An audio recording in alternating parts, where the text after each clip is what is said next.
Coming up this week on the Markcast. Well, it's official. We have an intent to merge between the XFL and the USFL. Official statement sent out this week. We are breaking down everything, live reactions, Dany Garcia's comments, The Rock's comments, messages to both the XFL and USFL season ticket holders, what the USFL PA is telling its players, and more. Light the bat signal. Time to bring back in the Professor Andrew Murray. Live reactions to all of the day's breaking news. Plus, are we watching the death of the XFL? Will the NSFL reign supreme?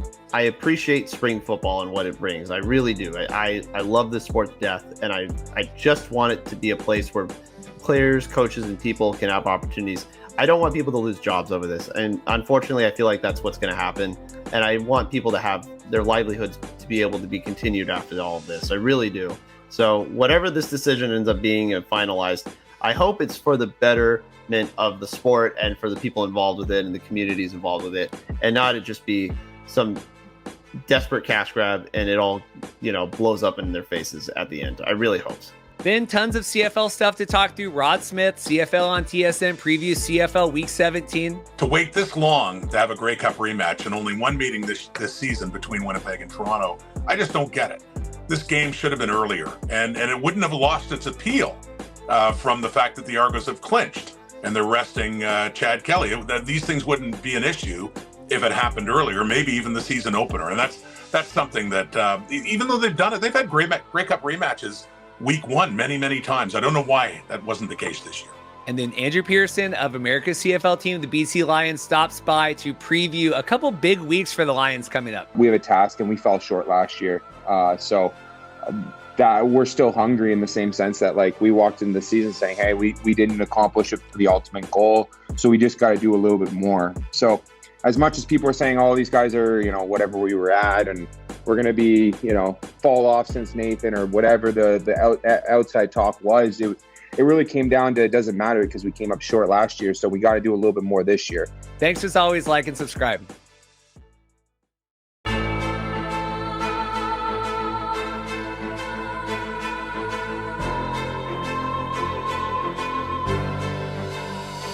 Hey guys, welcome to the Markcast. Reed here.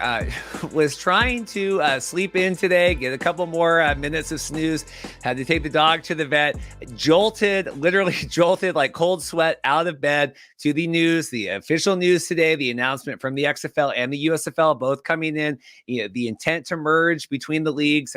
Weird seeing, like Jeff and Darren both on the press releases coming out from the XFL and the USFL.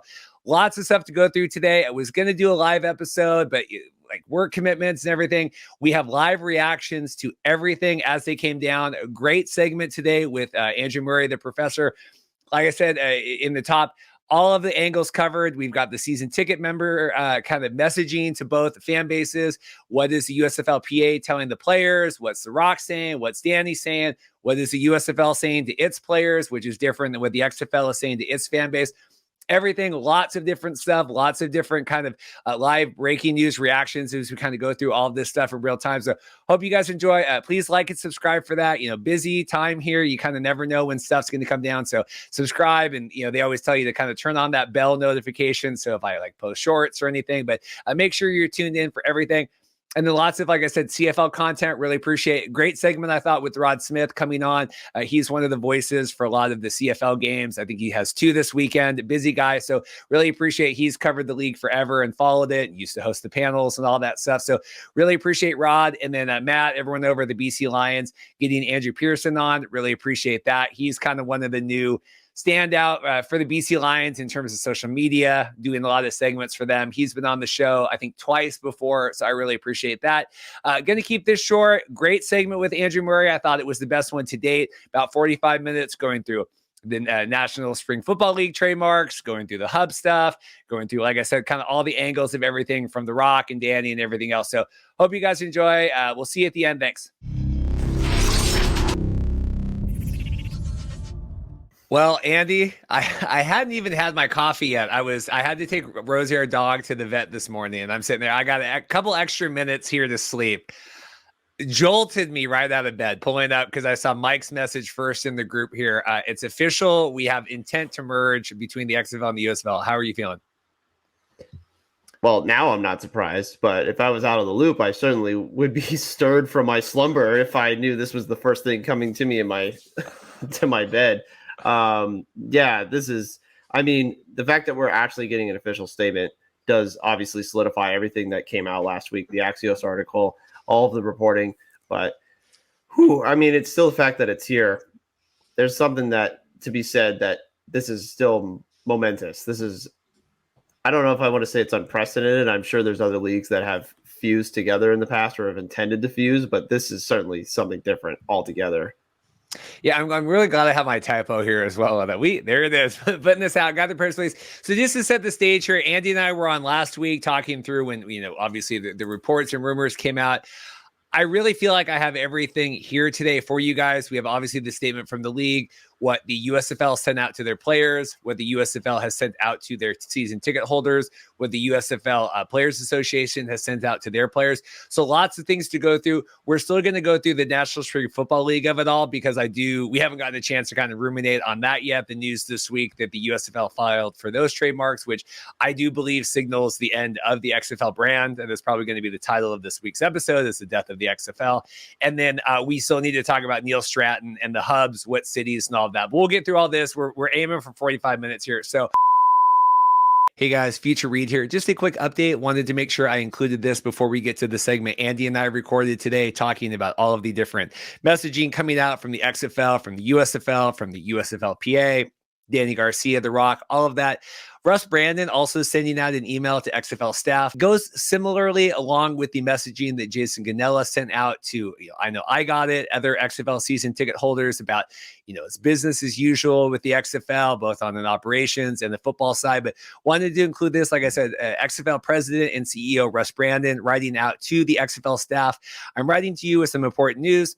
Today, the XFL and USFL announced their intentions to merge. The combination of these two leagues will anchor professional spring football with sustainable capabilities and resources to ensure future growth while continuing to enhance the development of our players. While this is big news, until the decision closes, the XFL will continue to run business and football operations as usual. We look forward to sharing more information with you about the deal when we can.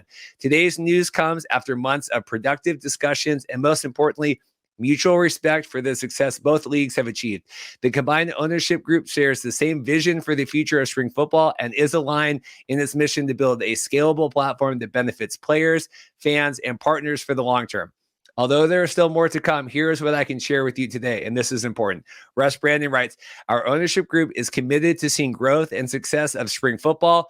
With the addition of Fox, the combined ownership are undisputable global leaders across sports, entertainment, media, brand marketing, and business building. Your contract does not change at this time. We'll keep you updated as details become available. This is not only the next chapter for the XFL, but for spring football and its role in the greater football ecosystem. So interesting there. Like I said, we're getting this mishmash of messaging, XFL, business as usual, USFL, business as usual. We're working towards this merger. Dany and the Rock both tweeting out, more work to come, more details to come.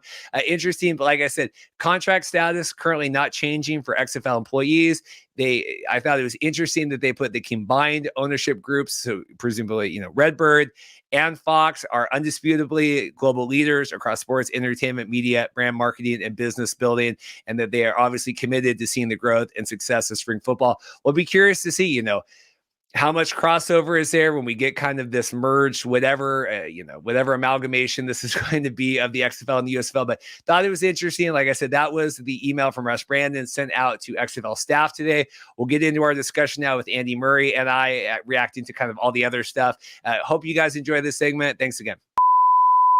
First thing here, it feels nice to at least have this statement out. I mean, obviously the rumors and reports over the last couple of weeks. What do you make here, seeing a press release signed, with Jeff Alstadter, Darren James, kind of all the parties here for both the XFL and the USFL media?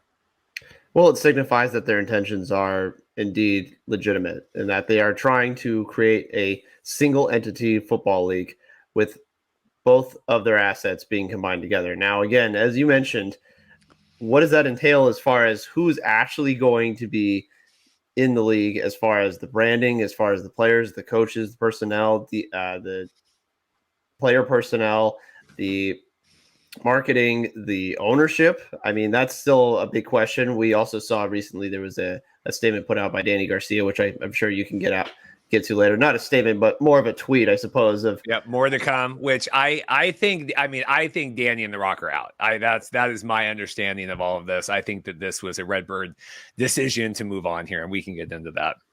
Well, I mean, not to be too reactionary, because I mean, this is new information, although I've ruminated on this plenty enough. Our entire group, our media group, has been talking about this ad nauseum for the past week, especially after Friday with the letter that came out about the intention of where the leagues were going and what was potentially coming down the road. I'm honestly I'm surprised, and I'm going to be honest. If this ends up being the end of the XFL and Dany and The Rock's intentions of running a league, I'm disappointed. I'm just going to say that outright. I thought their entire point was to not only get into the business, but to thrive in the business and to be able to create something that would be, as I think Dany put out at one point, saying making a 100-year league, like making it something that lasted, making it formidable. I think those talks with the CFL certainly shed light on the idea of being traditional, being beholden to something that could last for a long time.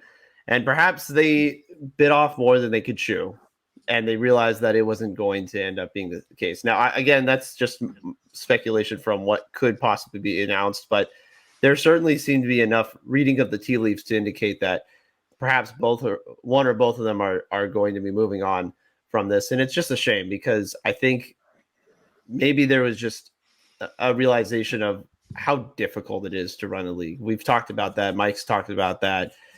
Everyone's talked about how I mean, it's hard. It's hard to run a football league. It's hard to run a North American Football League. Yes, everybody and their mom loves watching football, but it's still expensive. It still requires a tremendous amount of manpower and effort to get it off the ground and be able to sustain it in the throes of the fact that you're already dealing with college football, you're dealing with NFL football.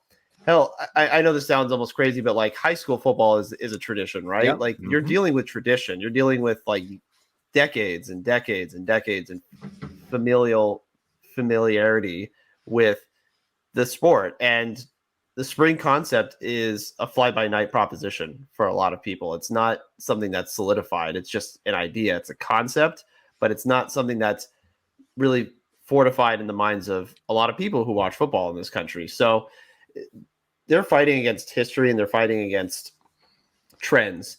And clearly they might have seen the writing on the wall and realized maybe that's just not going to work, at least not in the sense of just running an 8-team league in the way that they were trying to run it, in the traditional sense of just starting an 8-team league. And so I don't know. I'm disappointed if that's the case, because I really thought that they were going to try and change the entire landscape of the sport, and the idea of being able to bring in something new and refreshing and not challenge the NFL. I'm not asking them to do that. I'm not telling them to challenge traditions. I'm telling them to perhaps bring something new that could innovate the sport. And so if that ends up being the case, it's unfortunate. It really is. Yeah, and we'll get into, I want to read through some of these statements, and then we'll get into kind of what I think is the long-term play here, because this very much feels like XFL is here. We're handing this off to Fox. The initial report from Axios came out. It was more of a merger of equals. We'll see. Like I said, Jeff, that's XFL's director of communications. He's still on these emails. So we'll see, because that's my fear. And I've lamented about that forever. The access, and I don't want to deep dive into this right now, but the access to the XFL has given us content creators, people at News Hub, people at Newsroom, people at XFL board, the USFL equivalent of that fails in comparison. It's very, very challenging. And so if Fox is, and I put this out late last week, if Fox is taking over a lot of this stuff, I don't know how excited I am to kind of like bang my head against the wall, trying to kind of get access here. But here's the statement, just so we kind of actually read it out. Today, the United States Football League, USFL, and XFL announced their intention to merge, subject to customary regulatory approvals, and if the transaction is consummated, the new league will establish best-in-class operations based on the most recent seasons of both leagues. The historic combination will anchor professional spring football with substantial capabilities and resources to ensure future growth and continue to enhance the development of the collective players, coaches, and staff that come together. Sorry, it's very tiny font here. More details regarding the new league will be announced at a later date. So interesting point here. Like I said, there's different wording that they put out, that the USFL put out to the players. So we'll go through all those, but new league, not combined league, not, new league. We talked a National Spring Football League trademarks being picked up that was previously the holding company the USFL had. What do you make of that new league here, combining forces? Well, like I said last week when we were talking about it, they better have a plan if that's really the case. If they're going to be starting a new league from scratch, they need to have a plan, because that's a new entity, that's a new IP, and you already have cachet and familiarity with the XFL and USFL. So if you're going to start a new league, you're going to have to start all over from scratch again. You're going to have to start all over again. It's just like the AAF. It's like the UFL. It's like all these leagues. You have to start again over, And so if you're going to do that, again, you damn well better have a plan. As far as what's going to happen to the entities right now, the two that are forging together, what's going to happen when you start to tell your fans of those leagues, this is not going to be the same and this is going to be different? Are they going to stay with you? Are you going to alienate them? I think that's going to be a real question that they have to ask. And are they going to be able to, if they are going to lose people potentially, which they could, over putting these two things together, which happens in mergers, you lose people, you lose employees, you lose interest, you lose loyalty, because you realize it's not going to be the same product. That's the thing. At the end of the day, this is still a product. Let's not kid ourselves. This is supposed to be an entertainment product. And when your product that you've been using as a person or consuming as a person changes, you're not going to keep using it unless it's doing something the same, similar, or if not better than what it was doing before. So if you're going to do that, you better be sure what you're doing. And if you think the net gain of bringing on more people or getting more public interest is at stake of putting those two together and forming a completely different IP, fine. But again, you better be confident in that, or at least have a plan that that's going to work. To me, and I don't know. To me, there's too much brand equity built up in both of these, and that's why I do feel like this is kind of the death of the XFL. I think that this is whatever amalgamation kind of comes of this. I think the XFL looked at what the USFL did and said, "Hey, they were kind of able to do what we were going to do. Obviously, less crowds, less TV ratings. We were going head to head, but they were able to do it kind of in a fiscally conservative model. I know people are against the hubs. We have the reports on that coming up from Neil Stratton. I think that the XFL is like, to me, it feels very similar to them reaching out to the CFL a couple years ago, right? We've gone through all this.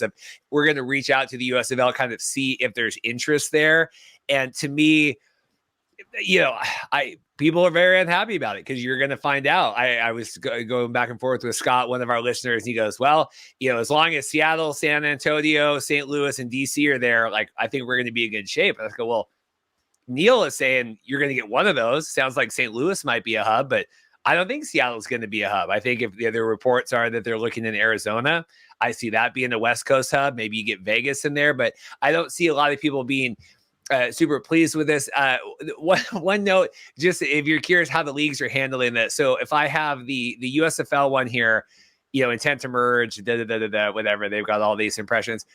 XFL, on every single one of theirs, the team release, all the different teams and the league, the XFL communications have turned off comments for all of the anything on Twitter, which I just think is very interesting. That obviously, if you go into the USFL one, I'm sure that there's a lot of accounts I have muted, and then a lot of people angry about this. But interesting. Do you think that that's odd how the two leagues are kind of handling that?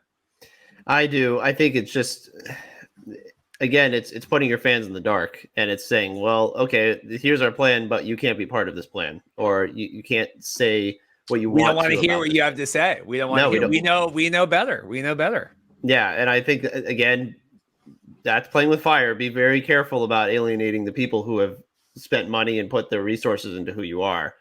Again, we'll get into it later with some of the other concepts that have been in the works, or potentially in the works, for how teams and where they're going to be playing go on later on. But again, you have to be really careful with how you approach this. And I don't think this is the right strategy as far as letting people let people speculate. It's going to happen. Okay. It's going to happen. People are going to be upset about it. And that's just what's going to happen. You have to deal with that backlash. You can't announce this and just turn off, turn off notifications and just be like, close the laptop and be like, well, okay, my work here is done. No, you have to communicate with people.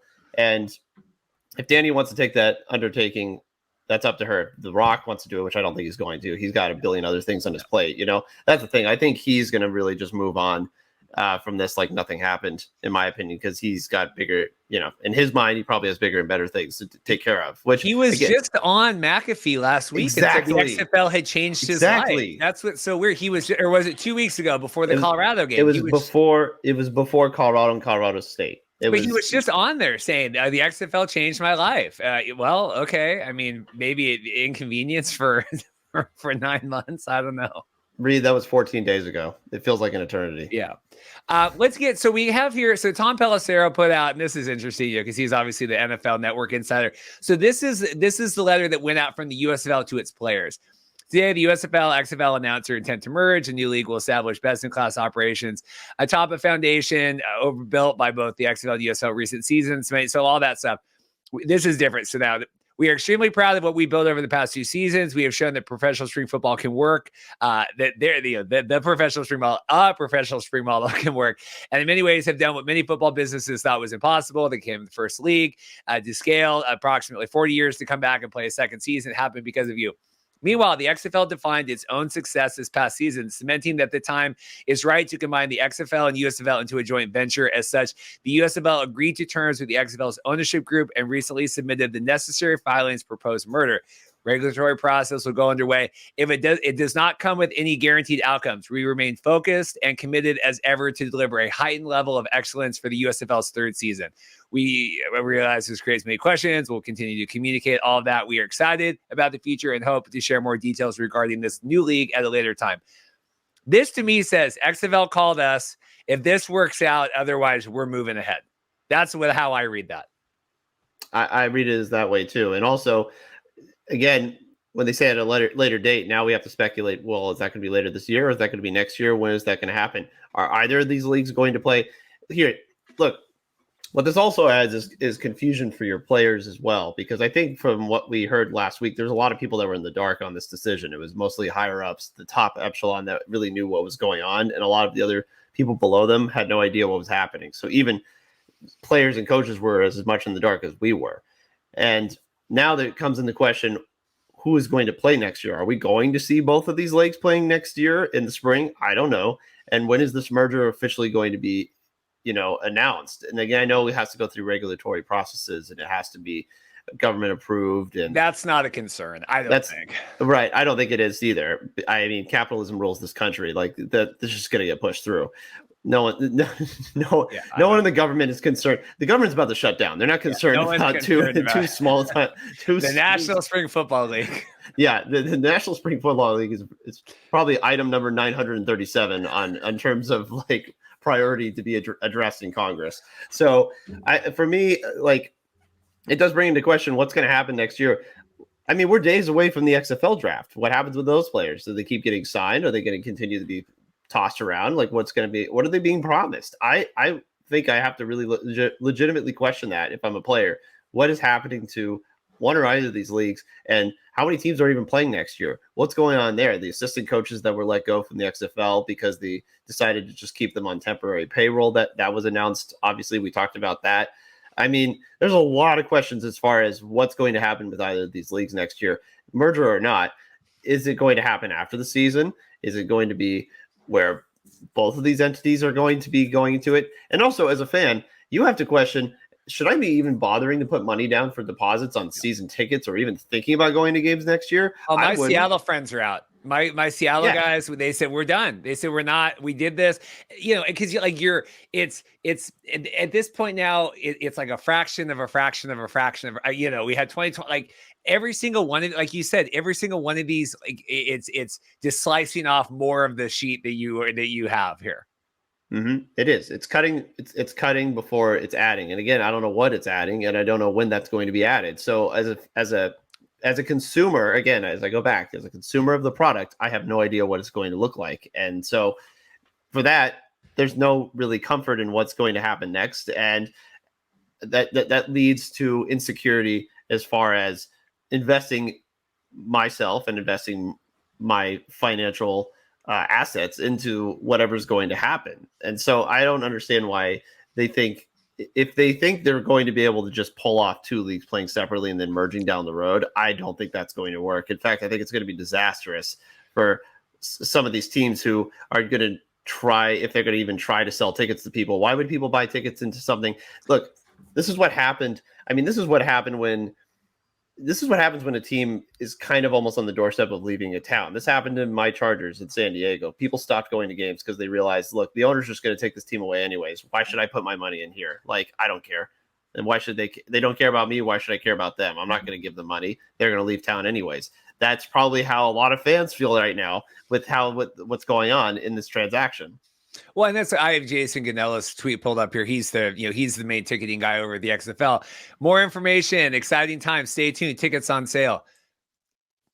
I respect everybody at the XFL office. I don't know anybody right now with so much uncertainty that would be putting down ticket sales. The thing to me, like you said, I want to get to the next kind of letter we have coming out in terms of the timing of this, where, like you said, we're in the midst of, okay, we're still tweeting about doing the showcases, and we've got these drafts coming up, and like when the XFL talked with the CFL last year, or 2 years ago, whatever it was, a lot of people thought it was because CFL was trying to kind of like smoke and mirror from the delayed. We're not going to start on time because of COVID. We're having all these talks. It's going to keep us in the spotlight, and then lo and behold, the week before we're supposed to kick off, we're not talking anymore. And then the season goes. This is just very weird, the timing of this. What do you make? And then I just got an email from XFL regarding tickets. So let me pull it up.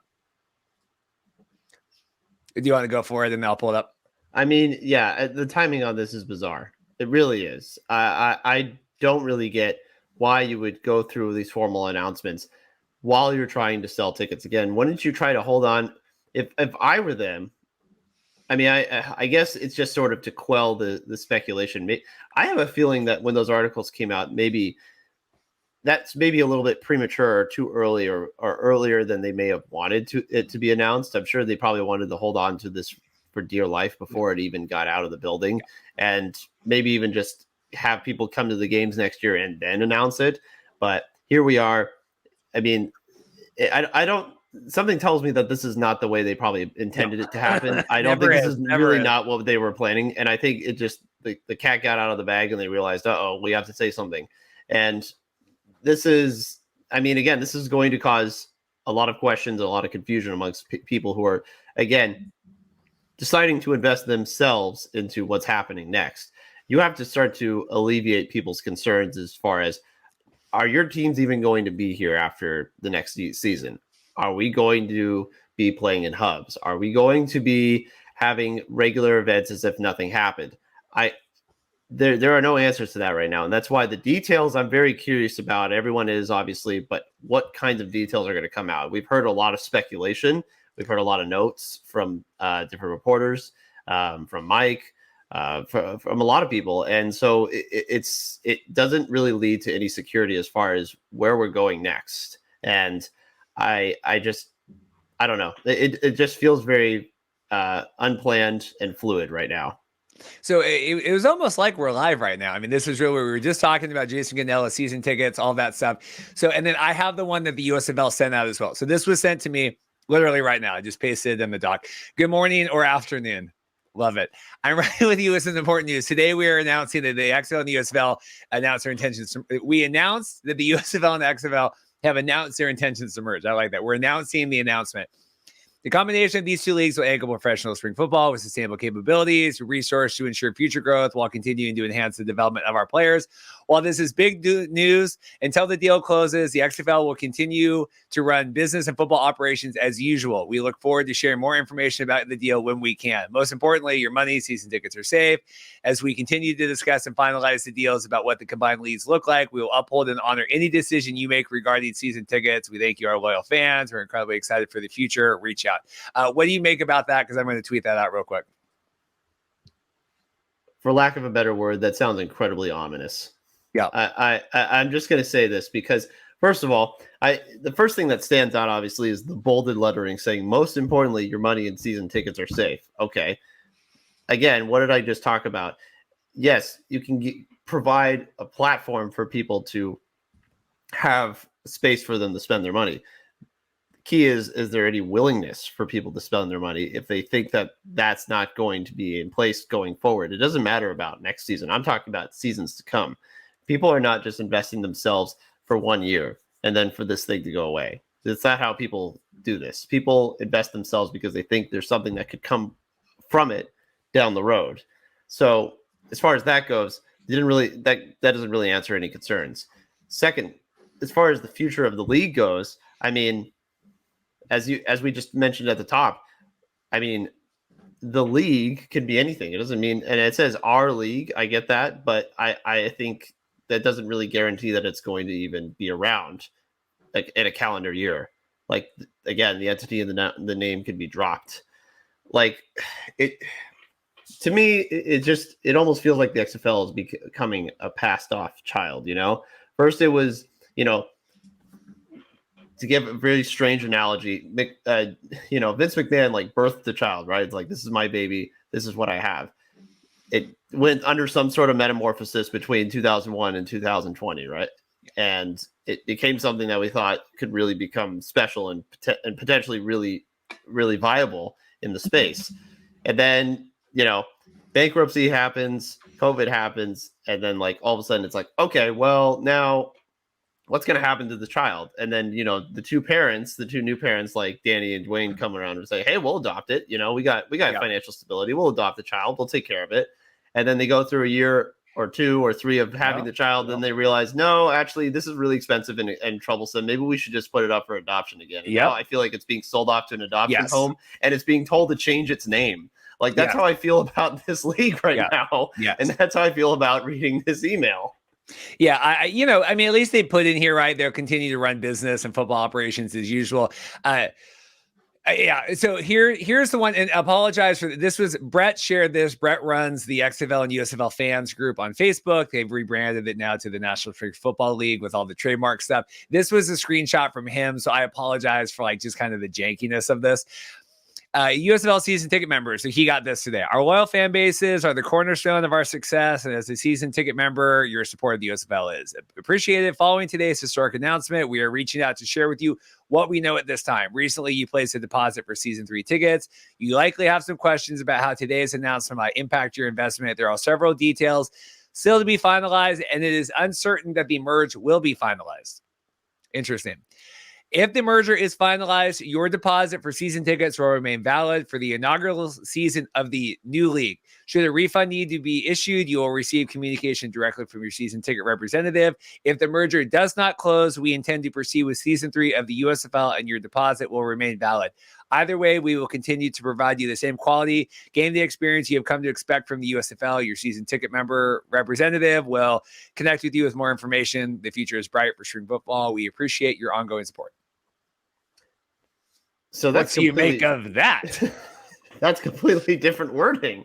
I mean, that's saying, okay, well, season 3 of USFL might happen, or we might be merged by then. Okay, there's no consistency in either side right now, because I don't think either of them are being told the same thing. I think both of them are being told different things. It should be the same email to both season ticket holders. If we are a unified venture. I guess for business or legal reasons, they can't be told that they can be considered a legal venture and sending those emails out. But that's the thing. Like, both people are going to be comparing notes, because guess what? People follow both leagues. There are people who are in both, in both of those spaces. This is a Venn diagram. Okay. Like there's overlap. There's none of these people. Like, some people choose one side, some people choose another side. And there's a lot of people that are in the middle. Like, you're going to have people who are going to be comparing notes to both of these and saying, well, the consistency in the messaging isn't there. Like, neither side really tells us what's going to happen going forward. I mean, like that. I agree with you. I almost feel like I'm live reacting to everything that's happening, because it's so volatile, and it just really continues to change almost by the minute, based on all the information that we've just gotten this morning. So I don't know. I really don't know what to tell people who read both these emails, because it's so uncertain. It really is. It doesn't give any indication of what's going to happen. Yeah, I like this kind of live reaction. So here's the last. So we've gotten all that. We'll get into the trademarks and all that stuff. I wanted to note that Mike Mitchell at least put out, just the fact that he highlighted the cautionary, cautionary statement concerning forward-looking the press release contains forward-looking statements that are based on the XFL and USFL management's current expectations and belief, and they're subject to uncertainty and changes in the circumstances. The transaction is subject to execution of definitive documentation and the satisfaction of customary closing conditions. So I want to make sure I get Mike's thing in there. This was the last thing, and hopefully, get all angles covered here. Hopefully, like and subscribe. This was, and it is very small font. It's even smaller on my laptop. This is what was sent out to the USFL PA players today via text from their president. So I actually haven't read through this yet. I just copied and pasted it. I think Sam was the one that got this, put it in the chat. Here's what I received via text. USFL PA, you probably seen the news that the XFL and USFL are in talks for a potential merger. Here's what we know as of now. Representatives from the USFL and Fox Sports reached out this morning to let us know that merger discussions were happening. The league and Fox Sports reiterated the value of working relationship they have with us and your player representatives, and intend to keep it no matter what happens. So there's still going to be, the union. While these potentially long-term talks continue between the leagues, it is business as usual at the USFL and in your union. These merger discussions will no way disrupt the upcoming season, practice schedules, player preparations, or signings. We will continue to bargain and enforce our agreement with the USFL, which helps provide security for our jobs and earnings of the players under the union contract. Through standing together united in unity, we successfully bargained and won enhanced economic and medical provisions, including the 5-week injury reserve in the contract ratified in January. Contract also includes provisions to protect our interests and ensure we are treated with respect. It is exactly why we voted to join. Regardless of what happens with a potential merger, we look forward to the future growth of professional football, ongoing relationship to USFL. Stay tuned. We'll pass along updates. Okay, so that sounds more solidified in terms of there being a season next year in the USFL. But again, I don't know how the USFL PA can say that confidently, given all the mitigating circumstances and all the changing information. I'm sure they're just kind of saying, look, we have our stance, we have our players in this union, regardless of what's going to happen, and we'll figure it out later on. I think that's more of I think I can see why they're more confident in that stance as opposed to the marketing teams from either side, who are just not even sure if they're going to have a job in about 5 minutes. So I think that's why maybe this wording comes off as a little more stern and focused. But again, I just wonder about people like, all these PAs and the relationship with the Steelworkers Union and how that affects this entire operation, what's going to happen there. There's no unification on this. And I will say this. To me, it hurts me to say this. It's almost like I feel like if you're somebody watching from the outside, like if you're a CFL fan watching this, you're just like, oh my gosh, what is this? This is a disaster. This is all over the place. You can say what you want. We've talked ad nauseum about people in the CFL and where they're going as a league. But at least I can sit here at the end of the day and be like, well, they'll be there next year. I know they're going to be there. Their PA will be there and everything else will be in place and solidified. But this, wow. And this is all over the place. This is completely it's going in 20 different directions as far as where people are going, people leaving. I know there was information about Doug Whaley, potentially taking a new job and potentially moving on as well. There's still speculation as far as that goes. I don't know. It's all my mind is trying to wrap itself around all of this as we continue to read it. Yeah, so that's kind of where we're at with that. I want to make sure we touch on all the trademark stuff here and the hubs and kind of all that stuff before we get out. I agree. I'm curious, did the Axios report kind of make them jumpstart this? But like we've already said on here, it just seems like such a weird time where we're already we're going in, we're pre kind of season. It's one thing if this comes out, and apparently, Mike had said in the chat, they've been talking since July. Like that makes sense, because you kind of got the summer to figure all this out. And really all we're doing is kind of signing player rights back and forth and doing the showcases. But now I don't know. I mean, we've had, I know Jason with the X Fan show was talking about, I wanted to make sure we mentioned as well, Dany and the Rocks, like emails bouncing back, a lot of the staff members, emails bouncing back. Obviously, the XFL transitioned a lot of their, we already reported on here, the assistant coaches being kind of relegated to seasonal employees, already felt like they were shedding. To me, this feels like, as much as we've lamented the USFL's kind of lean approach, hey, maybe the XFL was a little too heavy here, and they saw what the USFL was doing and kind of wanted to get in on that. Well, I mean, we had already talked about that happening last year. They talked about doing a hub model from the beginning, and then everyone... Then, Mike included, and everybody said, "Are you kidding me? You can't do that. You're not going to be able to sell tickets. You can't get anybody involved. That's ridiculous. Why would you do that?" And look, I'm still going to come on here and tell you that I hate the hub model. I know that's a strong word, but like I think the hub model is the detriment of entertainment, and as far as watching the game and watching football. Look, you have to realize there are different things that people consume the sport for. Some people consume it because they genuinely love the sport and they love watching players and they love watching everything involved with it. Some people love it for the pageantry.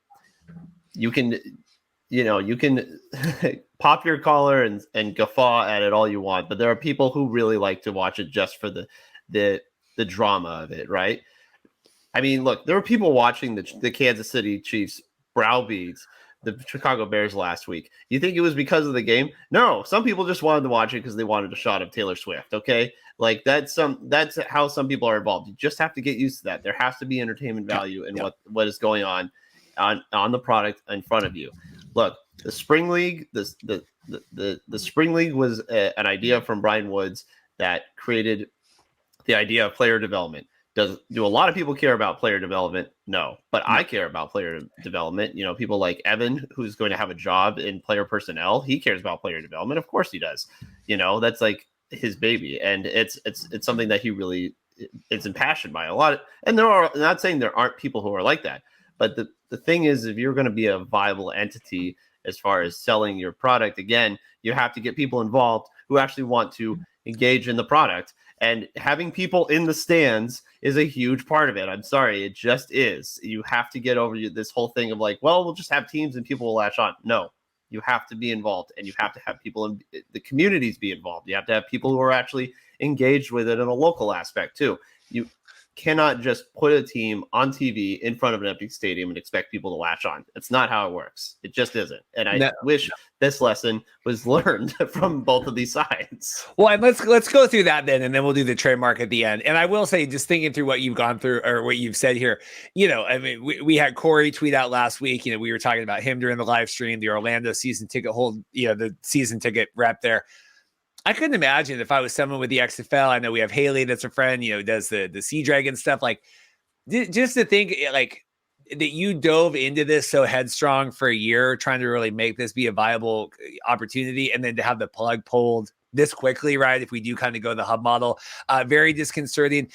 So let's get into the hub stuff just to make sure. This came out late Friday.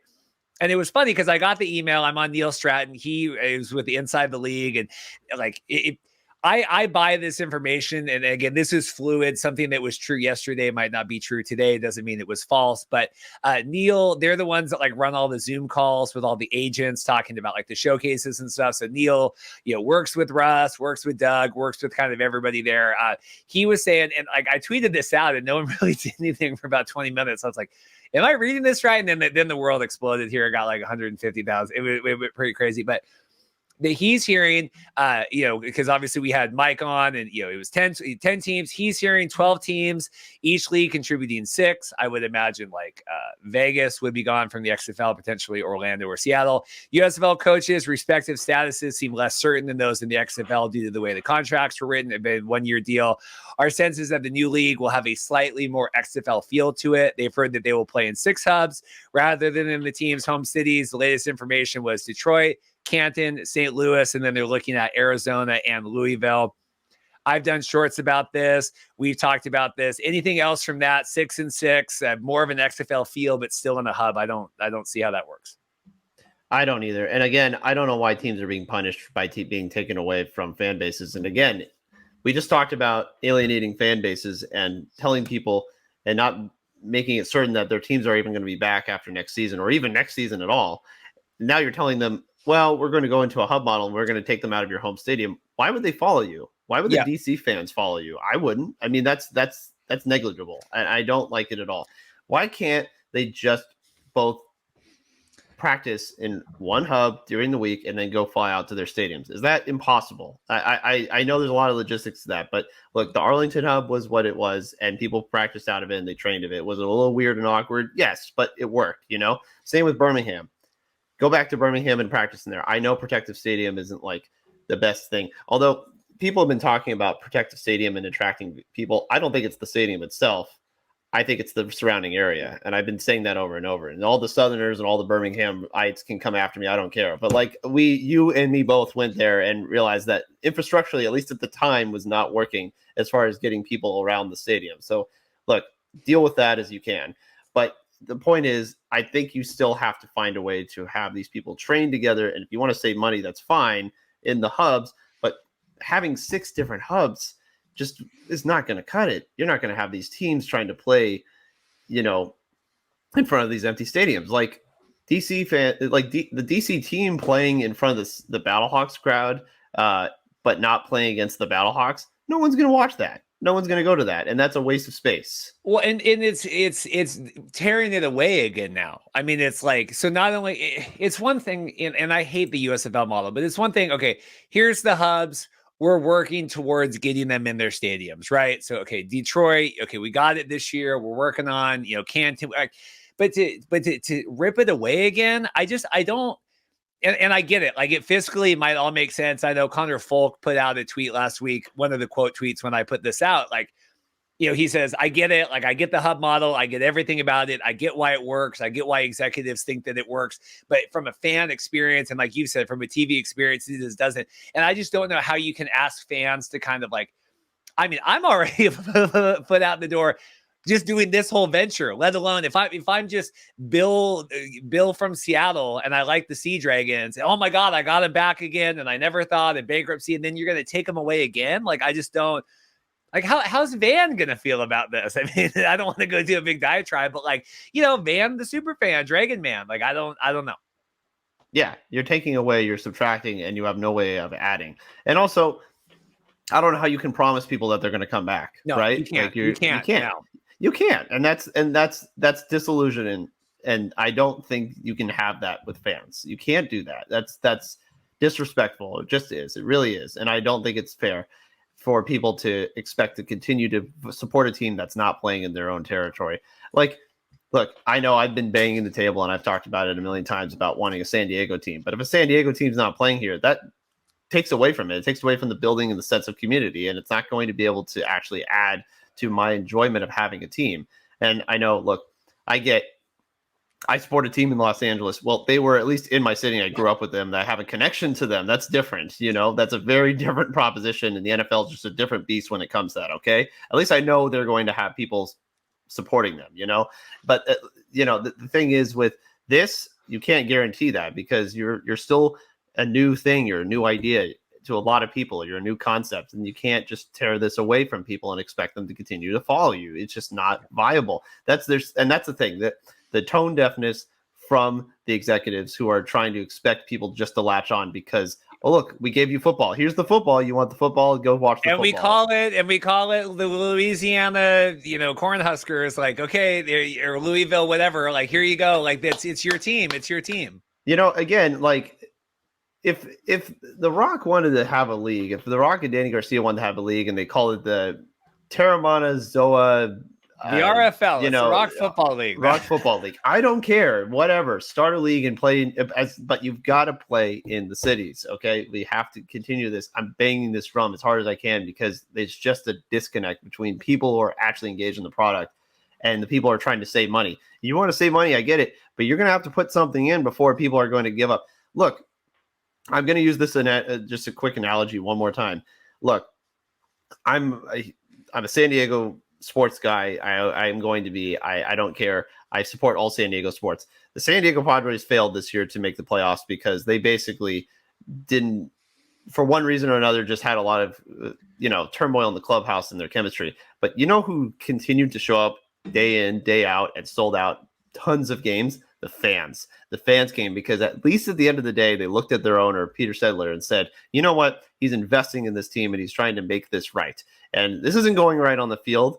And sometimes it's not fun. And there's a lot of, discontentment around maybe the clubhouse or around how people feel about the team. But people still showed up because they're trying to put themselves into the team, and they're trying to win, and they're trying to be viable, and they're trying to be entertaining to the public.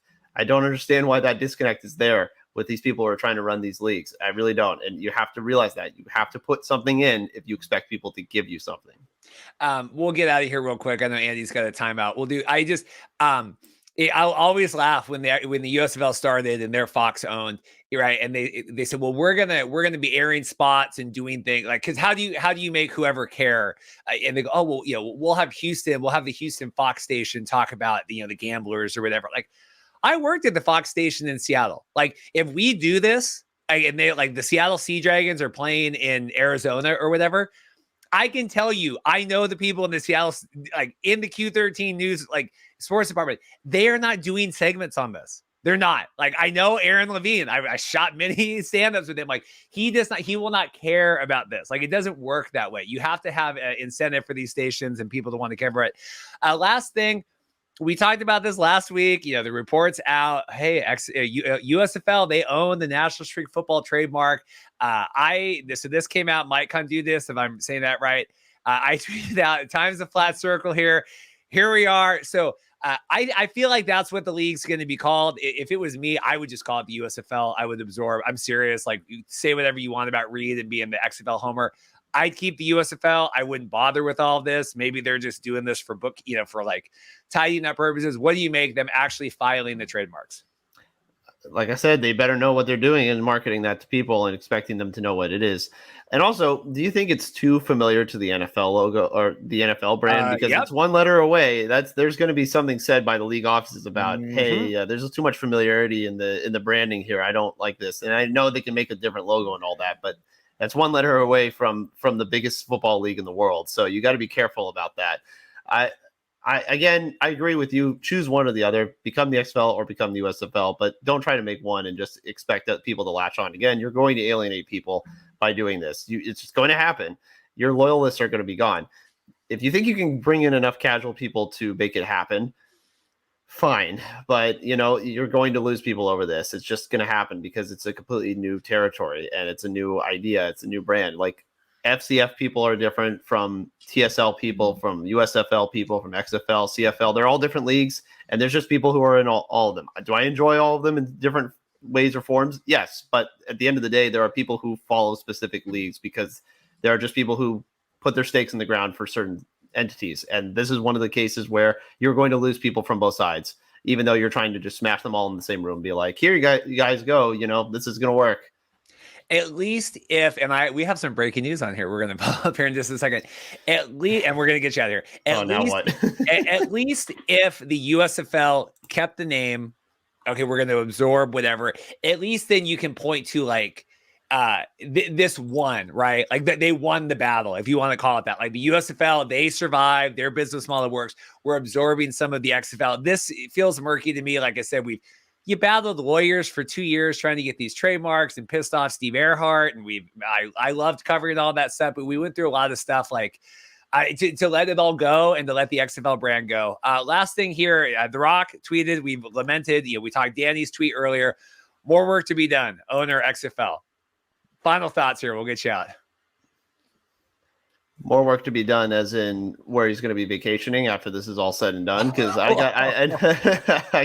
hey, look, I'm just got to be honest. I don't know where he's going to stand here in front of the microphone telling us in terms of where this is going to go, or if he's going to continue still celebrating this league. And that's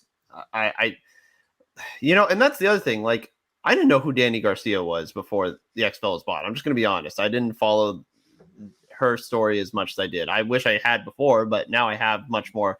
And obviously I've gotten to know more about The Rock, and his proceedings and how he runs himself as a person and all that through all of this. That has led me to investing more of my time in learning who they are as people and Redbird Capital.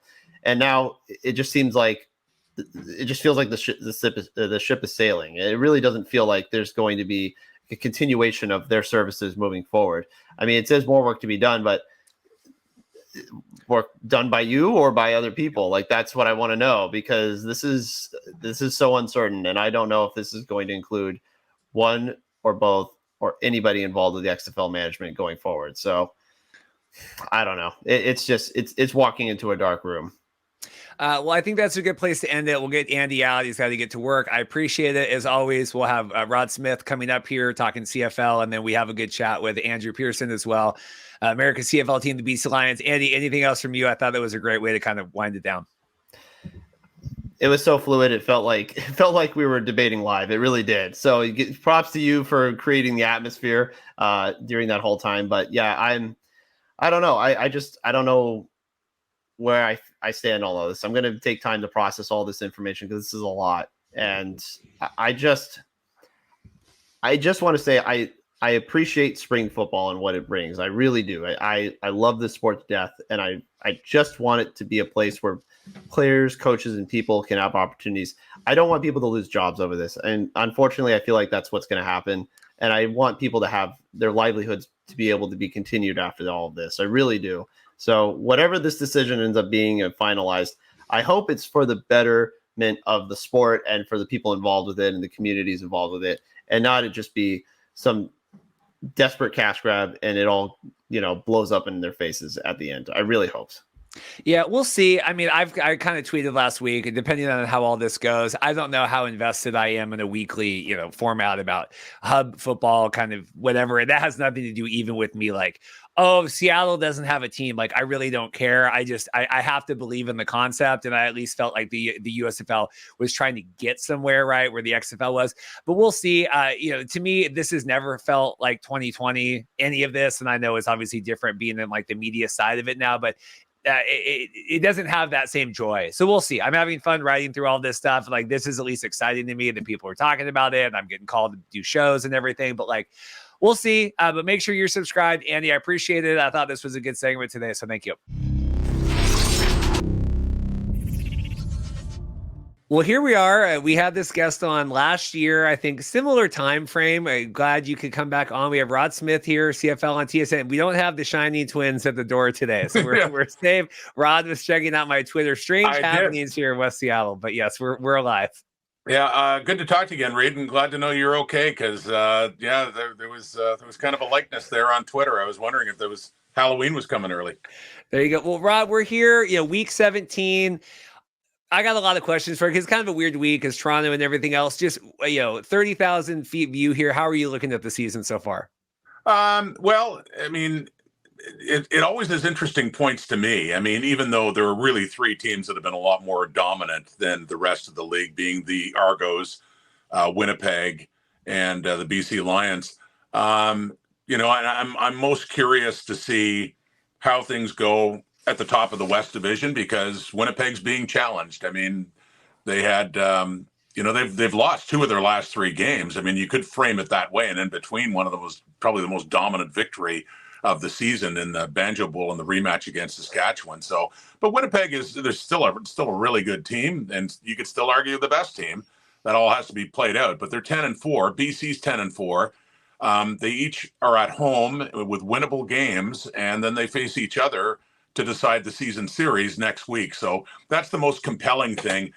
In the East, not as compelling, especially with the Argos at 12-1, already wrapping up first place in the division with still a full third of the season to go. Now, they did play one game into that final third last week and won it, but still 5 games left. And it's just a matter of strategy now for how Ryan Dinwiddie, their head coach, rests key players and make sure they're ready to go when it matters most, which for them is not until November the 11th in the Eastern Final. But that game, Toronto at Winnipeg, several weeks ago, we were all really looking forward to it. And it doesn't have quite, the same, it doesn't draw quite the same interest for obvious reasons, just because it's not a game that the Argos have to win and they're resting their star quarterback, Chad Kelly. Yeah, you saw that Cameron Dukes, right, getting the primary start there. It is weird. I mean, we've talked about it on our recap on Monday. Like, it's kind of a first world problem here, right? Oh no, we have, so many weeks to go. But it does, this isn't Kansas City wrapping up the AFC and resting Mahomes a week. I mean, you have, like you said, it's almost a third of the season here. What are you making of that and the strategy? Because I think depending on how the season ends up, I think you could have questions about how this is handled. Yeah, you could. And you certainly, I'd say the biggest question would have been, like a lot of people would like to see Kelly play. They'd like to see the Argos dress all of their best players, anyone who's healthy enough to play, and really challenge Winnipeg, even though they don't have to win this game. The Bombers, of course, it's a lot more important to them than it is to Toronto. You'd love to see that, but Ryan Dinwiddie said something to the effect of, I guess, facetiously, I guess I'm an idiot if I don't play him, and I'm an idiot if I do. He can't win, because if he plays him and he gets hurt and he's not available for the most important games, everyone, probably including those who think that, sure, you should let him play, everyone's going to be questioning why he would take such a risk. So, I mean, Kelly will play. I think Dinwiddie's plan was, out of the remaining 6 games, he'll play 4 of them. So he did play against Hamilton last week. So that means he plays in 3 of the remaining 5. And I doubt he's going to play in Winnipeg. He is dressing, by the way. He's listed as their 3rd stringer behind Cameron Dukes and also Brian Scott. But I understand it. And I think you're right. It's kind of an embarrassment of riches. I mean, that they won so early, they have this luxury, but now his coaching is going to come into question as to did he give certain players too much time off, and then they're not exactly sharp come playoff time, or did he play them too much and then they get banged up? So it's interesting. And Mike O'Shea, by the way, Reed, had to do this almost to the same extent last year. Winnipeg clinched the West, I think, with about 4 weeks to go. So they had about a month to a month and a half where they had to make similar decisions. Yeah, like you said, it's kind of a lose-lose, because either way, whatever it ends up being. Right, so they're talking the Toronto game. I think it's the week after they're going to do their big anniversary celebration. Is that right? So people are like, well, at least Chad potentially is going to play for that, if that makes sense. I know it's not the marquee one against the Blue Bombers. Yeah, I think that's it. They're celebrating their the existence of the Argonaut Football Club goes back to 1873. I mean, that's long before the official formation of the CFL, or even the Grey Cup for that matter. But they are celebrating their 150th year as an organization, and they're going to have a lot of stars there, including Doug Flutie and Damon Allen. And I think they want to make that more of a spectacle. They're hosting Edmonton, and I would expect Kelly to play in that game. Although, again, Ryan Dinwiddie had some practical reasons why too. Winnipeg is a really fired up team, coming off a loss on the road and a bye week, and they're back home. It's really noisy there. They're expecting a sellout, and that stadium, I mean, relatively speaking, we're talking in the low 30s in terms of, thousands of fans there, but it's kind of got that Seattle design where it really collects sound. I've done a number of games there, and it can get really, really loud. And I think his point is, why subject Kelly to a road game where they're going to be really loud? And there probably is, against that defense, Willie Jefferson and Jackson Jeffcoat, a greater chance of getting hit hard or perhaps getting hurt. And he's playing it more cautious. It'll be a lot friendlier, of course, for their offense on the field at home the following week. So I do think that's a factor as well.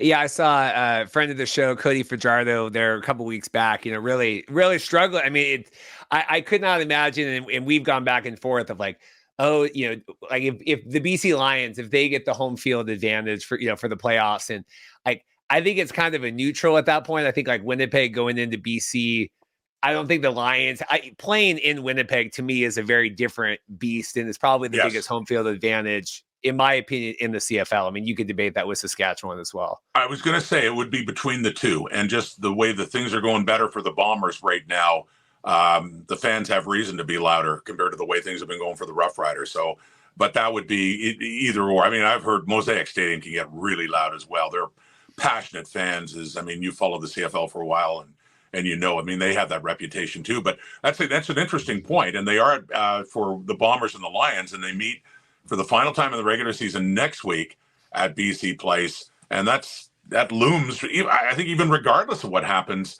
to these two teams this weekend, that's looming large, because the winner gets the first tiebreaker in case they finish up with the same number of points in the standings. And yeah, I think BC, even though the Lions did win, I think back in week 3 in Winnipeg, I think they would like their odds a lot better if they got to host the Western Final, if it's against Winnipeg, than have to, and get the bye beforehand instead of have to go to Winnipeg like they had to last year. We'll talk Lions here because I got thoughts, but Winnipeg, I think it's like their third sellout in a row. Really seems, like big success right now. It seems like the fan base is really involved. Like, obviously that's not to be surprised just with the success they've seen, the last couple of years, but that's got to be, with all the things going on, CFL, whatever, like this is kind of a shining spot right now in terms of a successful franchise. It really is. And it really goes back to probably even earlier, but I do think of 2019 when they finished in third place in the West, and they didn't have the luxury of playing at home. They had to go win in Calgary. They had to go win in Saskatchewan. And then they went back to Calgary for the Grey Cup, where they were underdogs against Hamilton. And that, it just worked out. It's not often a third place team that has to just go on the road can do that. But since then, I mean, it's always been a great football market, but in particular in the Mike O'Shea years that go back, well, his first season was 2014, but they've gradually improved and become more interesting to watch, better players. And yeah, they're the biggest success story. I mean, the Argos are the defending champions right now. And they have the best record in the CFL this season. But in terms of overall success at the gate, going back a few years, it has been Winnipeg. And you're right. It does. I mean, if ever there's, if ever it's going to stand to reason, it would there, because they've won so many games. They've been a really entertaining football team to watch. So even, though Winnipeg and BC both kind of wins-loss here, same in the win-loss column, my faith of BC right now is sub, if on a scale of 1 to 10, it's sub-0 at this point. Now, I really, and you are a Lions fan. Right? I am a Lions fan. Yes. And they're America's CFL team. Like we had the Donut Boys and these shutouts, and we're going to Winnipeg. And then I don't know if it's like we get high on our own supply. Like Winnipeg still, to me, I have the most trust in them. Am I alone in that thought? I mean, even though they're tied in the stand, I mean, very drastically different mentalities, I think, right now.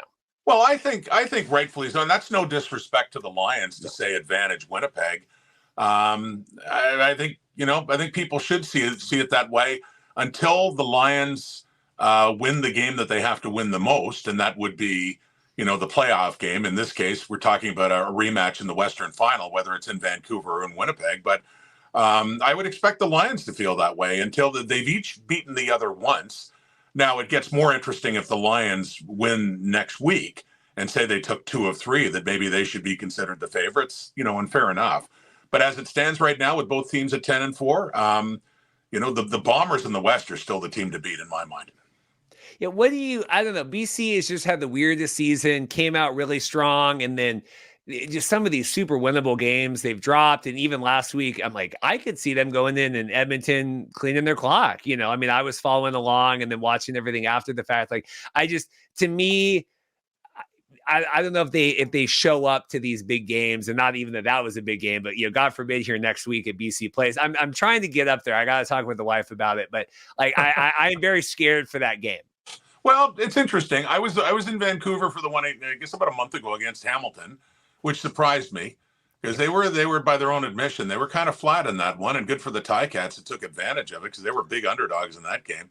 And Ottawa, they trailed by 19 against the Ottawa Red Blacks in the fourth quarter, and again, good for them. Got the big return by Terry Williams. I mean, they did what they had to do for one of the greatest, if not the greatest, comeback in franchise history. But you're right. It's been touch and go against the lower teams in the league. And so that one tonight, or not tonight, but this week, they have Saskatchewan at home. Be curious to see how that one goes. And yeah, what your point just emphasizes how important next week is, not only to get the tie break and the chance at first place, but to make the kind of statement that they made back in week 3 when they went in to IG Field in Winnipeg. And just in the last few years, nobody wins there. but the Bombers. And not only did they win, that was a beatdown. That was I think Matthew Betts had 3 sacks, I think, and their defense was awesome. They had Colares on the run. They were Vernon looked so good. I mean, the Lions can look great. They definitely have the ability to look like a really great team. And I don't know if they ever looked better than they did in that game back in week 3. But, I think they're faced now. I think there's more onus on them, especially at home next week, to prove it.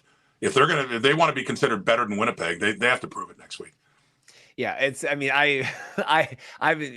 in the AL West right now with baseball and tracking the Mariners. Like, we've had some very you got to, and that's the thing. Like, is it, if you eke into the playoffs, does that do anything when you're going to get knocked out immediately or whatever? I mean, right. BC, dropping the game to Saskatchewan. And then, like you said, Hamilton coming in. I remember I was filming a wedding that day and I'm watching the score and I just wanted to throw my phone across the field. I'm like, what is, like, these are games that, that you have to show up for. And I just don't, like we saw Winnipeg, with the big Trey Ford experiment, the first week, and they're down 22-0 or whatever, like, no worry, like, we're just gonna go down, score. BC, when Vernon was throwing all those picks against Toronto, it's like, oh my god, okay, we got they just kind of have this panic mode they get into, which doesn't seem to work, at least for Vernon, because I think gets a little shaken. Well, that's been his reputation in the past. I will say it though, for VA more this year, and that game, you're right, they went in, I think, at 3-0 into Toronto, and they were competing for a while. But yeah, I mean, the 6 picks, and I think Adams really, really took it on him. So I think he was very hard on himself after that. But I admire the way, for his season anyway, the way he bounced back. And even one of the best games I've seen him have, and I don't know if you agree, but it was actually a loss in Saskatchewan, the one you referred to.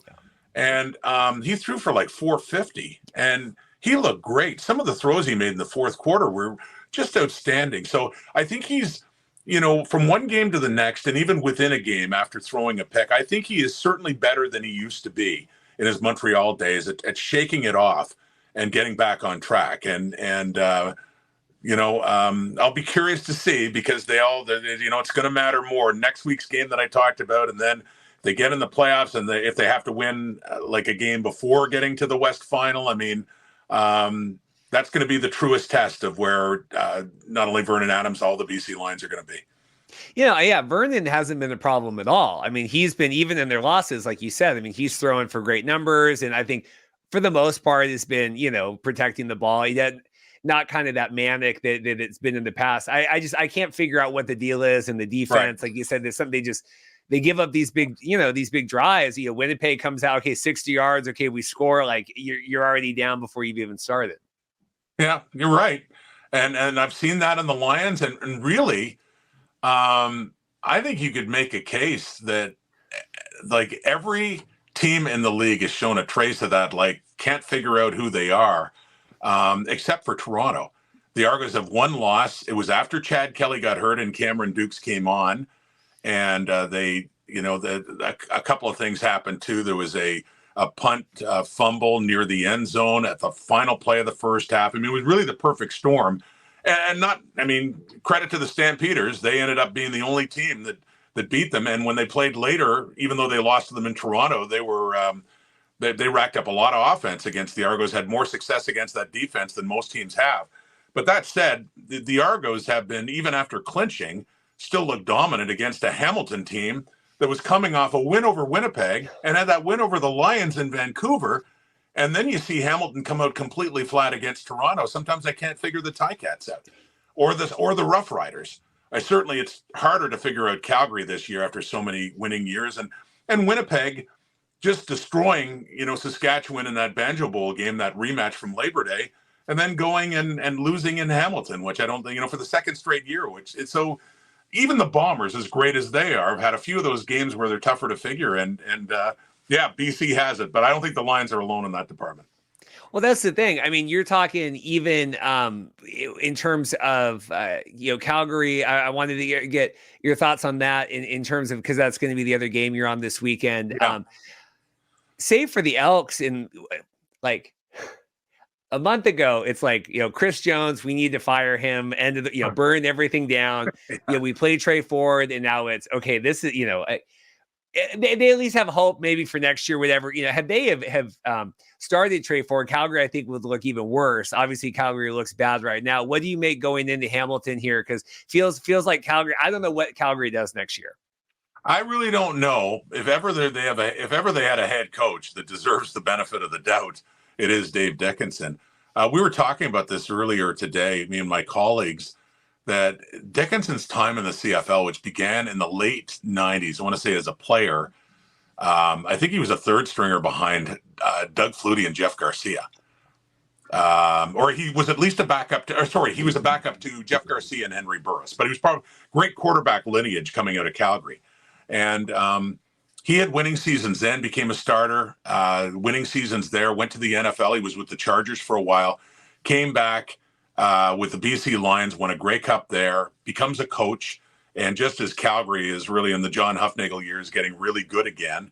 And I have to just confirm this, but looking back, I don't think that Dave Dickenson, as a player or coach in the CFL, going spanning 2 decades, has had a losing season. He's guaranteed a losing season this year.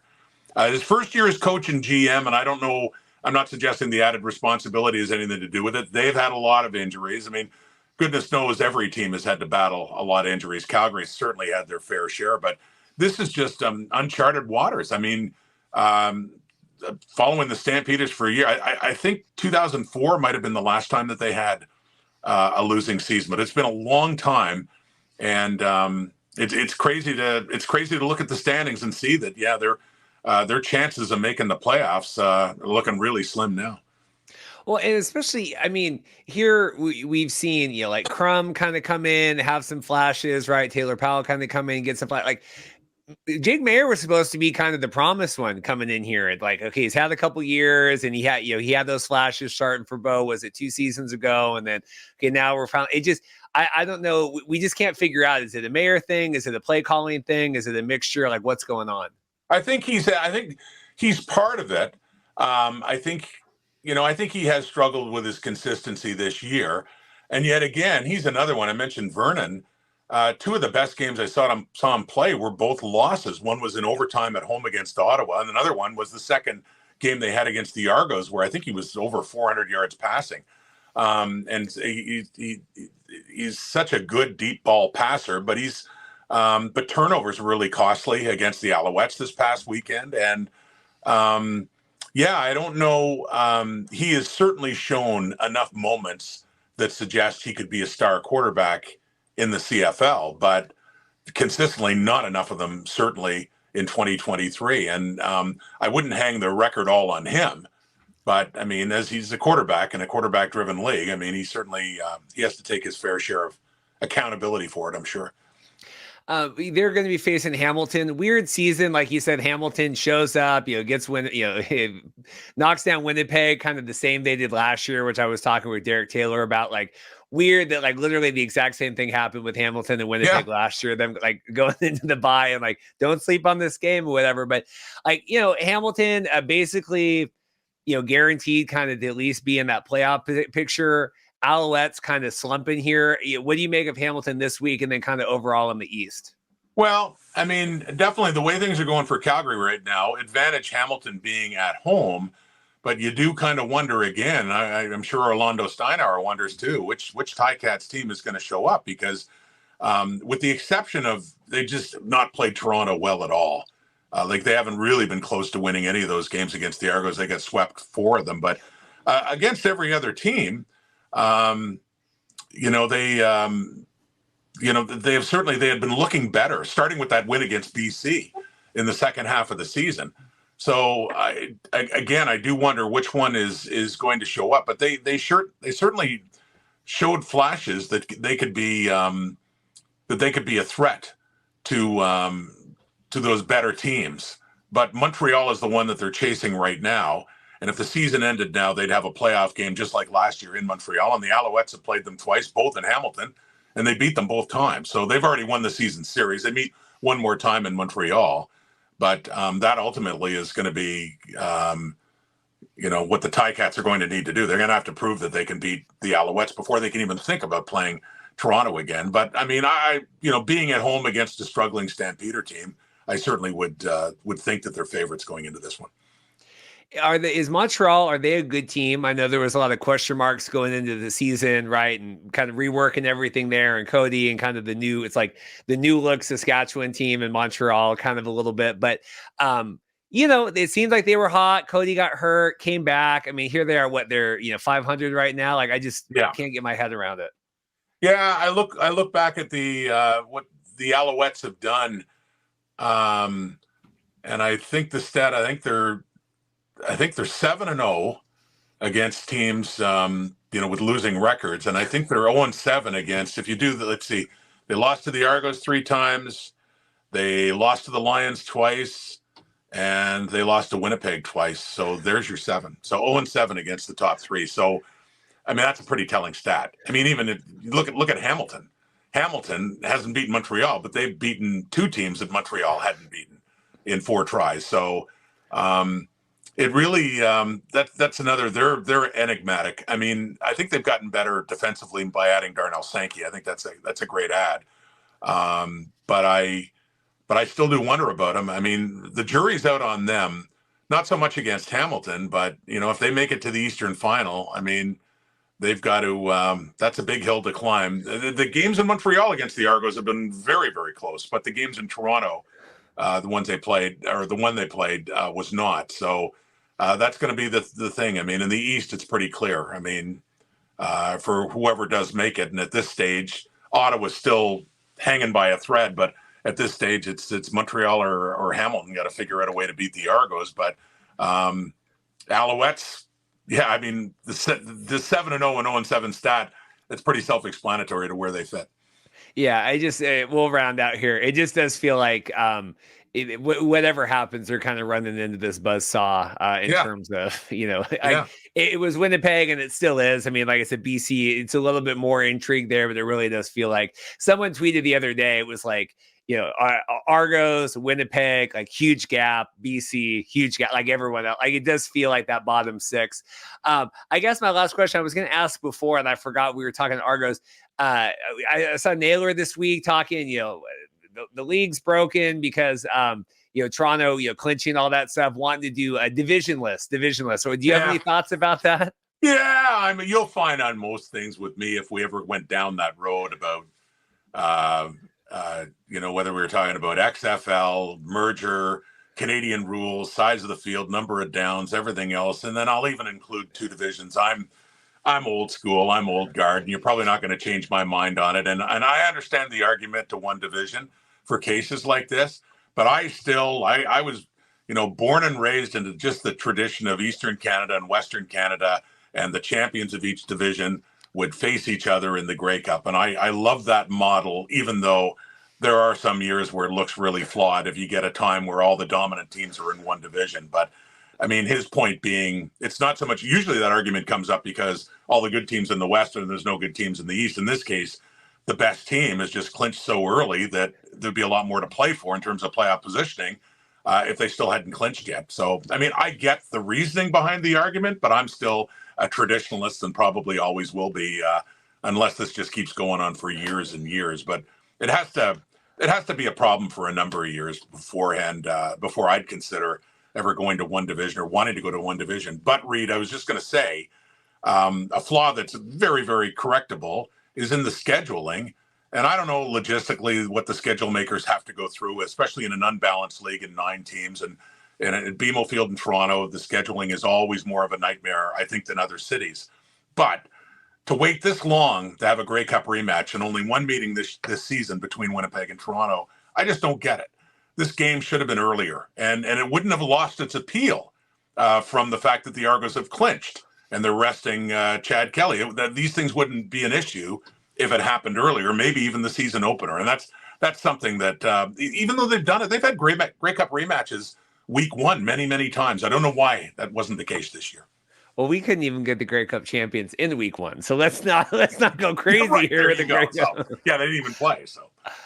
Rod, I really appreciate it. Like I said, making time before you got to fly out. Safe travels with everything. It means a lot. And we'll be in Hamilton. So if hopefully, I'm sure you'll be around and we'll catch up. But I really appreciate your time. Oh, my pleasure. Good chatting with you again, Reed. Take care. Well, now, I mean, many years ago, you were on the show, I think, fighting for kind of a position and getting one of your first starts, then obviously having success on the field. Now you're like a bona fide internet celebrity, I wouldn't call it podcasting, but, short form video content. We have Andrew Peirson here, America's CFL team, the BC Lions. How are you doing, sir? I'm well, thank you. Yeah, it's been a while. I think before the season started in 21, before the season last year is the last time we chatted. So good to see you again. Good to chat. It's good. I got the questions. We'll talk BC Lions, everything. It's right, Orange Shirt Weekend. I mean, make sure we get that plugged in. I'm out of like that. But how's life for you? We're week 17 here. Crazy going through the season. Yeah, I mean, it flies by. Week by week, you're kind of in the mud. But big picture things, the season does fly by. I'm well. Things are going well. Love my team. This team's special. We have something really fun here. We do a lot of activities. We have lots of fun here outside of football, and on the field, as you can see, we're still having fun, and the success is a byproduct of enjoying, having fun and everything like that. So I'm doing well. Health is good. Everything you can control that I can control is good. Family's good. So no complaints over here. Yeah, in terms of obviously the length of the season, you're talking health and stuff, just like conditioning, physicality. How much does that wear here, kind of the elongated season and everything you guys have to go through? Yeah, it's one of those things, the longer in your league, the more you kind of figure out that you have to do the little things like, taking care of your body becomes such a tedious task, I want to say, because you're doing the same things over and over and over again. You're ice bathing, hot tub, stretching, working out, like all the things. It's really hard to kind of do different stuff here and there. So, but body maintenance is one of the biggest underrated things about a player's success. Maybe not underrated, but it's a huge contributor to a player's success is having confidence in your body to go out there and play physical and play fast. And try not to take any time off. So, yeah. In terms of, kind of, I say we, it's not we, but you guys like stellar, in terms of receiving core, right? Offense, especially dealing with injury, kind of all year and shuffling. How has that been? And kind of get, Dominique back or whatever, Keon's going crazy here last week. Like, how's it kind of been getting the main offensive core together? Yeah. I mean, we got so many horses in the stable, just speaking of receivers, and it's awesome when you have guys that do go down. It's unfortunate, but then the next guy steps up, and you saw that with Justin, right? Like he went out there, and when Doms went down, he took it on and did an awesome job. And that's just one example across the boards. And there's a couple horses in the stable that haven't got out on the green grass yet. But yeah, I think having that culture and having that ability to stay ready is a huge thing. And practicing with the intention that, hey, anything can happen week to week. So I need to stay ready. And that's kind of this, as older guys, and you kind of try to tell people like, hey, right now it might not be your time, but you don't know what happens next week or the next week. Right. So you have to stay ready and make sure everyone's locked in. So when your name is called, you feel confident and ready to go. And, speaking on experience, that was me in 2018, my rookie year. We had a good core of veteran guys in the O-line room, and I was so far down on the depth chart my rookie year. I was on the practice roster with two centers in front of me, and two centers went down, right? So you just got to stay ready in practice and prepare like your starter, and then when your name is called, you get to go out and dominate. So I think that is it's kudos to our leadership group here, all the veterans, and making sure that the guys behind the starters are accountable and making sure that they're ready to go when their name is called. And speaking to the defense too, you got a number of guys go down, another guys step up. I mean, luckily we're getting Bo back, but heck, you plug and play anyone right now, and our defense is buzzing, and the secondary, same thing. So, and D line, so I think it's just got to do with the whole team and the way we approach things. In terms of, continuing off of last season, a lot of success, obviously, and, even just removed from the Nathan Rourke of it all, just, the team and assigning a bunch of big names, carrying that into this year. What was did it feel different going into this year now that there were more expectations on you guys? Because like last year, I think everyone's like, this might be a colossal failure kind of with this Nathan Rourke, and then in retrospect, but like, there's a lot more, I guess, like target sites on you guys this year compared to last year, I would think. Yeah, it's funny because last time we were on, I think we were talking and I was like, hey, I think everyone's going to be pleasantly surprised with Nathan Rourke. I'm going to stamp my name on that one because I was here in the offseason working with him. I said, this guy's special. And kudos to him for following his dreams. And we're full behind that. But, it's funny hearing here are the expectations. But, in this world of kind of football and sports in general, you have our group and there's the outside world that says what they want to say. Now, people can use that as motivation. Maybe we have a target on our back, or maybe we're the underdog like we were a year ago. And this year we were in a different position. But ultimately, it just comes down with we have a task, and we fell short last year. So that we're still hungry in the same sense that like we walked into the season saying, hey, we didn't accomplish the ultimate goal, so we just got to do a little bit more. So as much as people are saying all these guys are whatever we were at, and we're going to be fall off since Nathan or whatever the outside talk was, it really came down to it doesn't matter because we came up short last year, so we got to do a little bit more this year. And so that's kind of what it comes down to, and we're not done yet. That's still the conversation that we're having right now. We're still in the mix, and you want to use anything as motivation, but the end of the goal is we have an opportunity this week, opportunity next week, opportunity 3 weeks and 4 weeks, and then we'll see where we're at. So yeah. Obviously, you don't want to dismiss Saskatchewan this weekend, not having, as it's been a rocky season. We'll talk about that game, but looking forward to next game, Winnipeg. I gotta talk with Dorothy. I'm feeling like we're going to make the road trip up there for that. Let's go. In terms of just kind of the back and forth you guys have had with Winnipeg, having that date obviously circled on the calendar. What are you looking forward to the game next weekend? Yeah, I mean, it's the opportunities that you want to have. Like, you want to be in those games. You want to be looking down the end of this season and say, hey, this is where we're going to be at, and we want to be in that position where everything's in our control. So, to be honest, like you think about it because it's obviously a big game, and we should have a good crowd this week and next week. But it doesn't mean anything if we don't go out and do our job this week. So. As much as I want to think about it, we got an awesome Saskatchewan defense. Speaking as an offensive player, we got a great Saskatchewan defense that got us the first time that we played them, and then last time we didn't just execute on opportunities, and we had it in front of us at the end there, and we came up short. So, I think it's a great opportunity, just to answer your question, to be in the mix, to be everything's in our control. And if we do our job this week, then I'll talk to you about how cool and awesome that Winnipeg game's going to be.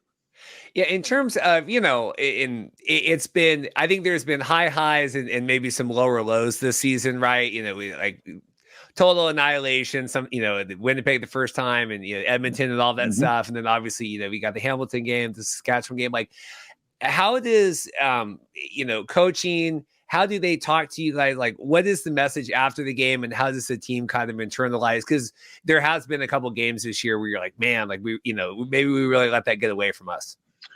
I know Coach McSimic does a really good job when we come in after a game, no matter what the week goes, like, don't ride the highs too high and don't live in the lows too low. We got to stay even keel throughout the whole season. Because if you get too high, then you're knocked off the high horse, and if you stay too low, then you're kind of breeding this negativity, right? We need to stay even keel and kind of just trend upward the whole time. We had a little negative spiel there, but we bounced back, and I think that's what's cool about this team is that, hey, kind of look ourselves in the mirror and say, hey, we just gotta do better. Nothing's going to be handed to us just because we played some good games doesn't mean that, someone else like Hamilton comes into our barn and shows us what's up. So that was a good opportunity to learn from it and say, we got to show up every single week with a chip on our shoulder and say, hey, we got to come to work and give our best football. each week. And if we do that, good things happen. When we play our style of football, when we execute the little details and everyone gives good effort, good things happen, and the talent kind of shows. So I think that's just that's kind of the mentality this week too. It's like, hey, like to your point, a lot of things like, hey, what about Winnipeg? Hey, we got a good SAS team in front of us. Like we can't be looking too far ahead right now, because we got something right in front of us, right in front of our eyes, that could throw a big hurdle into our goals, right? So I think the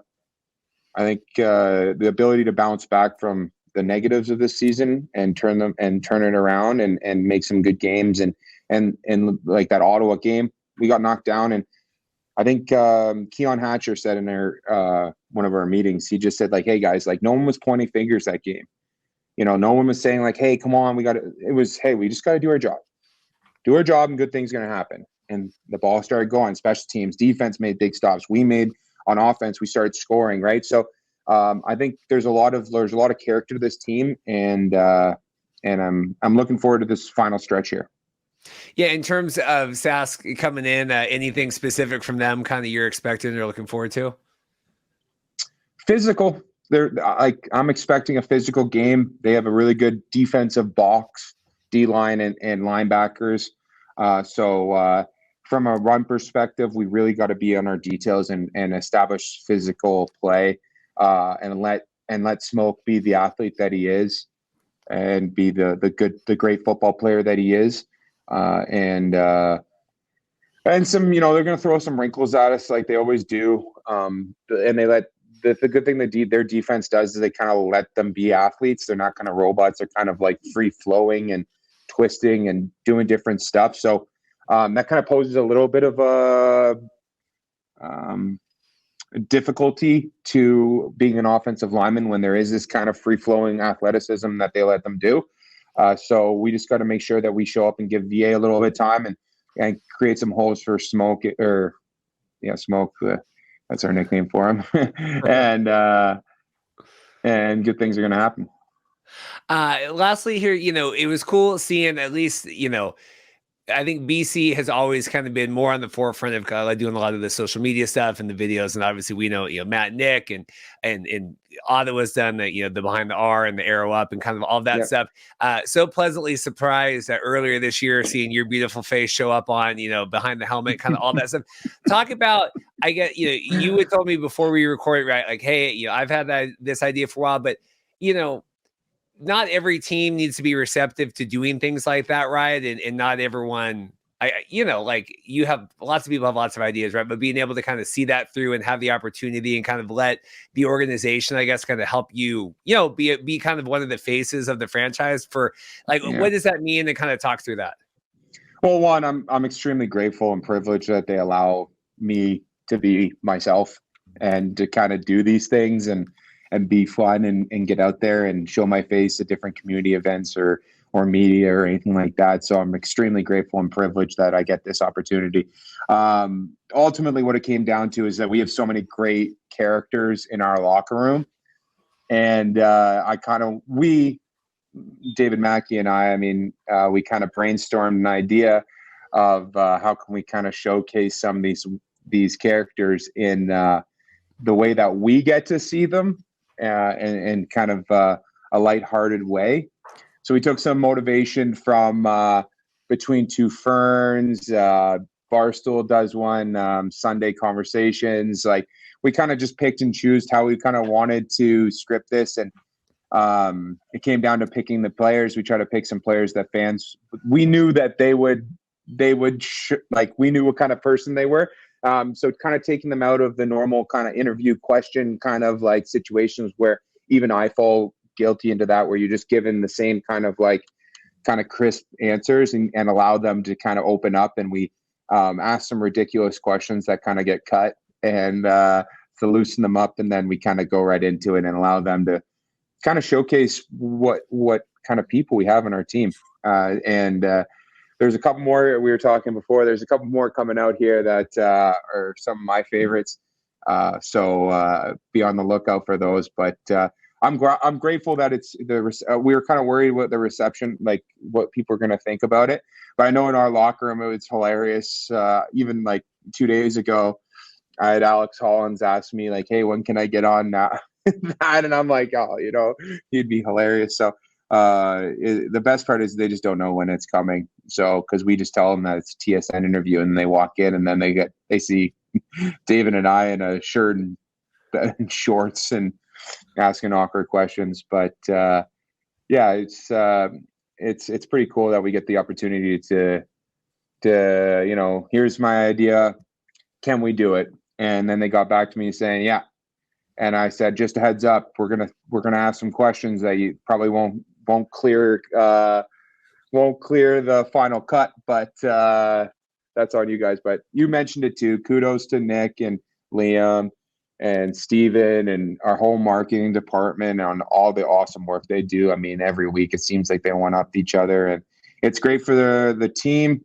It's great for the fans of the BC Lions, and ultimately it's great for the league to see some of the other side of some of the players that they get to see on the TV, see what kind of person they are and why we're not just teammates, but friends with a lot of these people.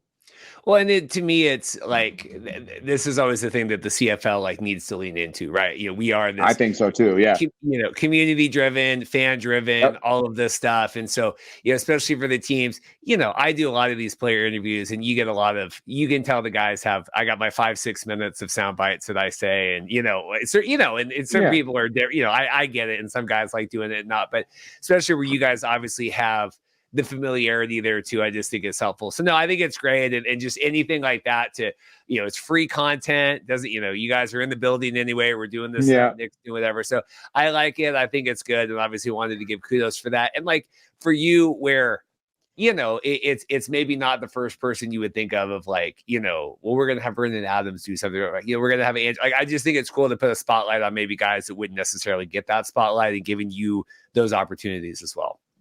Yeah, and well, I'm the one that Mackey's equally. I mean, Mackey's one of the funniest guys, one of my best friends, and one of the funniest guys. So, it's pretty good. Like when you have chemistry with someone like him sitting next to me, that's actually our humor. Like what you see on the video is literally like how we like joke with each other too. So it comes off very, at least in my opinion, it comes off very authentic, and that's. I think that's what makes it kind of fun. For at least Dave and I have the most fun doing them. I mean, we're laughing in our heads and at some of the questions that we're going to ask and all that stuff. So yeah, hopefully it keeps going. I mean, it seems like the engagement's been really good, and I'm really looking forward to some of the ones coming up. I don't know. I won't plug any names. We'll just keep them on. Keep people guessing, but some big names coming up that I think people will really like it. But yeah, Lucky's had a really good reception, and he's one of those guys like you. He is authentic though, so you already know that side of him. So, but having like BA, someone that's very professional, and he's hilarious in the locker room and such a great guy. So asking him some funny questions and trying to throw him off of his textbook answers was a treat for us too. So and TJ Lee, same thing. So appreciate the feedback there, and looking forward to keep it going if we can. Well, Andrew, big weekend this weekend, big weekend, every weekend now, big here through the end. So you got, support, good luck, everything. We're excited, but yeah, get the team here, get them motivated, going down the stretch, long season. So I appreciate your time today. It means a lot. Yeah, no problem. I appreciate you, and always love what you do for the Lions and the whole league. Sounds good, man. Take care. Yeah, cheers. Huge special thanks to all of our guests today. Like I said, Andrew Murray making time before he's going to work. We have a Kraken game heading to in a little bit, so really appreciate Andrew making that work for me. Obviously, Rod Smith taking the time before he's flying out to Winnipeg to cover the games, and then Andrew Peirson on a busy week, a couple home games with the Saskatchewan Roughriders coming in this weekend, and then the Winnipeg Blue Bombers coming in next weekend to BC Place. That's going to be a big game. I will be in attendance with Dorothy. Got our tickets and Airbnb last night, so anyone, if you're going to be at BC Place on October 6th, we will be there rocking and rolling. So appreciate it. Like I said, busy times, lots of stuff. Always appreciate you liking and subscribing. You're really good. Just kind of gives me good feedback, a lot of the work and stuff we have going on here. So I appreciate it. Stay tuned, try to do some live reactions next week as everything, we'll see, when everything comes out, but appreciate it. Take care. Have a good weekend and thanks.